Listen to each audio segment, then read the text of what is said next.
Viewers, আজকে আমি আপনাদের কাছে কোনো গ্যাস ছাড়া একটা আমি রেসিপি দেখাচ্ছি। এটা হলো ঘরে তৈরি। দেখুন, আমি প্রথমে মিক্সিটা চালাচ্ছি। এটা কিন্তু এখনো পাতলাই আছে। এইবারে দেখুন, আমি এর মধ্যে এই ভিতরেটা সামান্য ঘন হয়েছে, এর মধ্যে আমি দেবো এবারে চিনি। ঘনত্বটা দেখুন আপনারা, এখনো এটা পাতলা আছে। হ্যাঁ, এবার দেখুন এর ঘনত্বটা দেখুন, এখনো বেশ ঘন হয়েই এসছে। হ্যালো ভিউয়ার্স, আজকে আমি আপনাদের কাছে কোনো গ্যাস ছাড়া একটা আমি রেসিপি দেখাচ্ছি। এটা হলো ঘরে তৈরি এগলেস মেয়োনিজ। মেয়োনিজ তো আমরা দোকান থেকে কিনে খাই, তাই ভাবলুম একটু ঘরে করি। এতে বাচ্চাদের টিফিনের পক্ষেও দেওয়া হবে, আর কোনো রকম দোকানের বাজার চলতি জিনিসও কিছু মেশানো থাকবে না। এর জন্য লাগবে আমার হাফ কাপ একদম ফ্রিজে থাকা ঠান্ডা দুধ, একটু সাদা তেল, গোলমরিচের গুঁড়ো, আর লাগবে একটু ভিনিগার, সামান্য একটু চিনি, একটু নুন লাগবে। আর এটাকে একটু সুস্বাদু করার জন্য এটা একটু মিক্স মশলা আছে, এটা একটু দেবো। এটা আপনারা এটা চাইলে নাও দিতে পারেন। আর একটু লাগবে গুঁড়ো দুধ। তাহলে চলুন আমি এটা বানানো শুরু করি। প্রথমে দেখুন, এই যে হাফ কাপ ফ্রিজের ঠান্ডা দুধটা আছে, এটা কিন্তু ফ্রিজের দুধই দেবেন। এই দুধটা আমি দিয়ে দিলাম, আর এর সঙ্গে এই তেলটা আমি দিয়ে দিলাম। দিয়ে এটাকে আমি আগে ঘোরাবো। দেখুন, আমি প্রথমে মিক্সিটা চালাচ্ছি।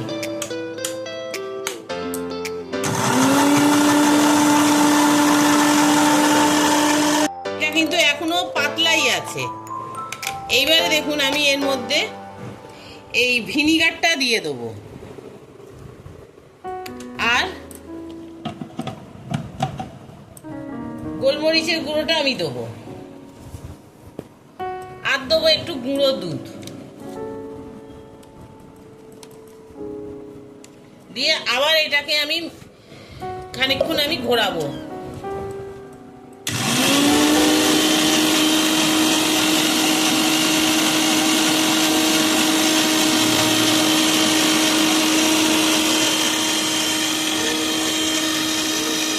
এটা সামান্য ঘন হয়েছে, এর মধ্যে আমি দেবো এবারে চিনি একটু, দেখুন সামান্য দিলাম, আর দেবো নুন।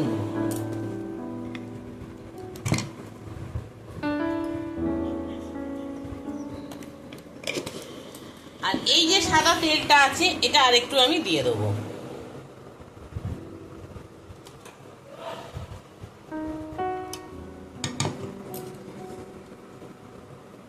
দিয়ে দেখুন, আবার আমি এটাকে ঘোরাবো।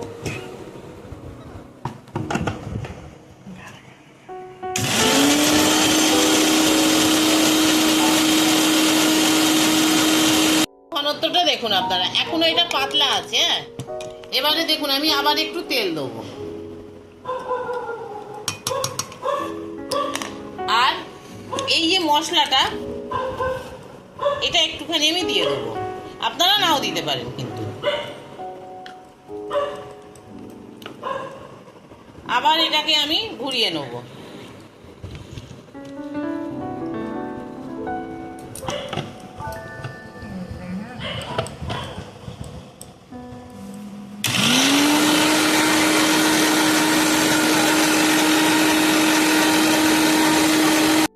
ঘনত্বটা দেখুন, এখনো বেশ ঘন হয়েই এসছে। এবারে আমি আরেকটু গুঁড়ো দুধ দেবো,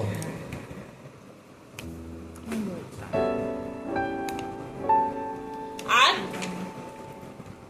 দেবো একটুখানি তেল।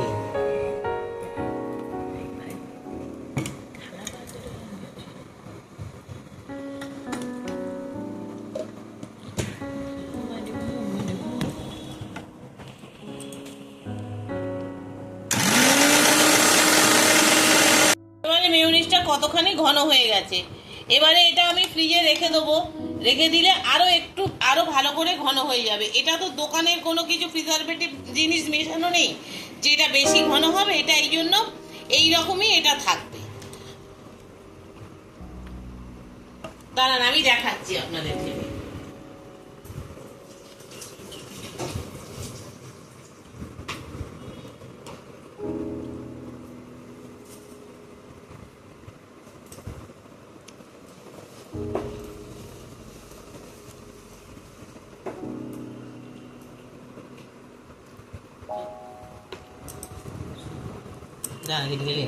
আরে মেয়োনিজটা পুরোপুরি রেডি হয়ে গেছে, দেখুন কতখানি ঘন হয়ে গেছে। এই পর্যায়ে আমি একটুখানি আমার বাচ্চাটাকে দেখাচ্ছি কিরকম হয়েছে খেয়ে। ওর জন্যই করা, ও খেয়ে দেখুন, বলো কিরকম হয়েছে। আমার তো খুবই ভালো লেগেছে, আপনারা সবাই তো বাড়িতে অবশ্যই ট্রাই করবেন। দেখুন ও বলছে ওর খুব ভালো লেগেছে, তার মানে ভালোই হয়েছে খেতে। আপনারাও এটা এইভাবে ট্রাই করবেন, ঘরে করে দেখবেন, আপনাদেরও বাচ্চাদের জন্য করে দেবেন। দোকানের থেকে ঘরে তৈরি জিনিস ওদেরও খেতে ভালো লাগবে। আপনারা রুটি, পাউরুটি এইসবের সঙ্গে দিয়ে দেবেন, দেখবেন ওরা খুব আনন্দ করে খাবে। যদি এই রেসিপিটা ভালো লাগে একটা লাইক করবেন, শেয়ার করবেন, আর অন্য বন্ধুদের মধ্যে ছড়িয়ে দেবেন যাতে সবাই এটা দেখতে পায়। আর এই আশা নিয়ে আর পাশে থাকা বেল আইকনটা টিপে দেবেন যাতে পরবর্তী রান্নার ভিডিও নিয়ে আপনাদের কাছে চলে আসতে পারি। আপনারা সবাই ভালো থাকুন, সুস্থ থাকুন, এই বলে আজকের ভিডিওটা শেষ করলাম। নমস্কার।